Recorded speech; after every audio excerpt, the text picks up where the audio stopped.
Yo, what is good, everybody? It is I, your sadistic spirit guide, Kai Poppy Wolf, back at it again with a bad throat. I'm getting over a cold, so my throat is like very, you know, It's just not a good. It's just not gonna be very good right now. But I'm gonna have to. I'm gonna do my best to get my points across this episode without having so much, rasp in my throat and pain. But let's see what we can do.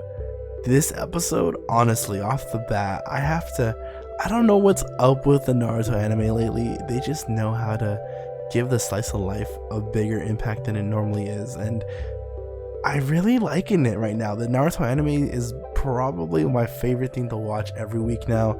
I know a lot of people, they probably still have like a bad taste of.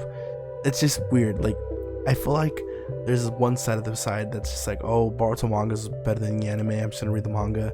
There's one side is like, the Boruto anime is actually pretty good, the manga's just kind of dry. And there's like the sweet middle ground of people who just read both and are able to appreciate both. And not gonna lie, dude, this arc has been fucking fire, dude. The episode begins with Kawaki waking up from a nightmare of Jigen just literally obliterating the leaf, and see, it's very much in contrast of like Iron Man's like horrible vision from Age of Ultron, when he sees that everyone is done, dead, and he goes, we could have done more. And then that feeling of like, damn, like, why didn't we do more? Why couldn't we have done more? And that really does play into Kawaki's decision to leave the leaf. And he's debating the whole situation, and there's a whole moment of that's happening between him and the family, where he's being overly defensive with everybody because he's himself trying to convince himself that, nah, these people don't care about me, these people are harboring these certain feelings about me, and I should just leave and just get on my own way, so that way no one's in danger. He keeps pushing these feelings onto himself, and it's just very apparent. It's very apparent to Boruto, and he's just really quick to think like, dude, what's his problem? Why is he being more standoffish than usual? It isn't until he notices that Himawari's been the one stealing the food from the fridge and taking it out that Kawaki follows her and sees that she's been giving it to a white wolf named Jaggy, because his ears are jagged. And when I say that, like, I thought the vase was an interesting comparison to Kawaki. This white wolf is probably my favorite because the wolf is standoffish at first, but once given care and attention and trust, he becomes more docile and more familiar. And of course, he's off on his own. He's excluded himself from his own pack, out of the safety of his pack, since he's born white with white fur. He's easily spotted by predators, and because he's in danger in the pack, it just makes sense. And Kawaki resonates with this wolf beyond the shadow of a doubt, because he's thinking to himself, wow, like, this wolf is by himself and lonely. For Himawari, she's thinking like, if I give this wolf love, we can do more. And she's very coming out of an aspect of just like, no, like, together they could have stopped the bear. And Kawaki's like, it's just too risky. It was just too risky for these animals, and to fully believe that their power together would, take down this monster. The difference between the pack of wolves and Konoha is that Konoha is willing to put their trust in their leader, that they can protect that wolf, and then of course the wolf being Kawaki. So when Kawaki's seeing the wolf, by himself, he's thinking, okay, he made a smart move. When they go visit the wolf the next time, and they're having a little brother-sister bonding between Himawari and Kawaki, he's kind of explaining to her what the wolf's thinking through his own experiences, explaining how, like, he was very much like the wolf, and that, resonating with the wolf is just like him looking into his own soul, and how Himawari, Naruto, and even Hinata and Boruto have all just made him feel like Jaggy. It is sad though when we see that the wolf died from a bigger predator, which of course being alluded to Jigen, this mysterious bigger predator, and that Jaggy died, and of course Himawari's tears and somewhat touched Kawaki when she's like, if the wolves banded together, they probably could have saved him. And she goes, but that's even more risky.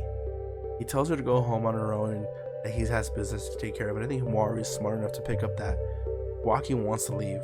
Meanwhile, Hinata finds the note from Kawaki, his goodbye note, saying that he feels like leaving the leaf is the best situation for him and everybody else. Of course, Boruto thinks it's bullshit. He's like, why would you want to leave, dude? Like, we can do this together. And Boruto has a line that kind of like made me tear up a bit. He goes, aren't we brothers, you jerk? And I was like, oh, I gotta say that, Boruto. Boruto just knows how to like literally make you feel something. He goes, aren't we brothers, you jerk? And it does kind of hit Kawaki more, because then he sees that look in his eyes. He goes, I hate that look right there. The look of just love that they have for him scares him and is making him go like, if the worst happens, like, I'm gonna die. Like, I could die and I won't feel a thing, but if you guys die before me, if he takes you guys away from me, I will literally have nothing. And you can feel that. You can feel that sadness. It's very much like when Tony Stark tells Captain America goes, I thought you said we were gonna die together. I thought you said that if we lost, we lose together. We didn't lose together. And he goes, where were you, Cap? Where were you? And he goes, Tony, I'm sorry. And it's just like those moments where it's just like that does hit you. That if we're gonna do this like together, we have to be together. And Jesus, man, like seeing Kawaki and Boruto have that little standoff, and Shikamaru of all people would be like, though I don't, basically seeing the difference between him and the pack leader was like us as like the Konoha. If you compare Konoha to the pack, Konoha puts all their trust in their alpha, which is their Hokage. And if he wants to protect a member of the Hidden Leaf, we're gonna protect a member of the Hidden Leaf, proving that the difference between the White Wolf, and Kawaki is that the leader is willing to risk everything to protect one member, and all the members are fine with that because they trust their pack leader, while the other wolves didn't. And that really does touch Kawaki, especially that line too. That's the second line. You're already a member of the Hidden Leaf. Ooh, sheesh! Way to hit the feels. This episode of Boruto is just classic Naruto-esque, especially when they bury the grave of the wolf and they leave Himawari leaves like a nice little piece of what do they call it? Or rosemary? I don't know what it's called, but she leaves flowers for him. And you're just left thinking, like, Kawaki's smiling, thinking it's worth it. Like, he has his family, he wants to protect it. As much as he's scared of losing them all to Jigen, believe in your pack, that they want to fight for you. Believe in that love. God, man, this episode, honestly, A episode, man. A episode. Boruto is just killing it. Even in the slice of life episodes, they really are bringing that kind of emotion to light. And I'm pretty sure people are gonna be like, oh, this was a slow episode, there was nothing to forward it. I don't know about that, man. This episode, it forwarded a lot. Like, being able to go into Kawaki as a character. Kawaki's probably the most interesting character of this, and to prove him forward and to, carry this weight on his shoulders, and this responsibility of him harming the leaf, and the leaf saying, no, we're willing to fight for you because you're worth it, because you are a member. This really, it leaves a nice taste in your mouth, and you can't help but think, like, that's right. It just reminds you of when Naruto tells Kurama, you're not a demon fox, you're a member of the Hidden Leaf. Or when we go back to Iruka Sensei, when Iruka tells Naruto that he's a lot of things, but he's also a member of the Hidden Leaf Village, and I'll protect him with my life. Bro, come on, you guys can't tell me this doesn't resonate with y'all. Like, Boruto, dude, Boruto's been slapping, bro. I'm not gonna cap. Anyways, y'all, this is gonna be it for me. My voice is already killing me.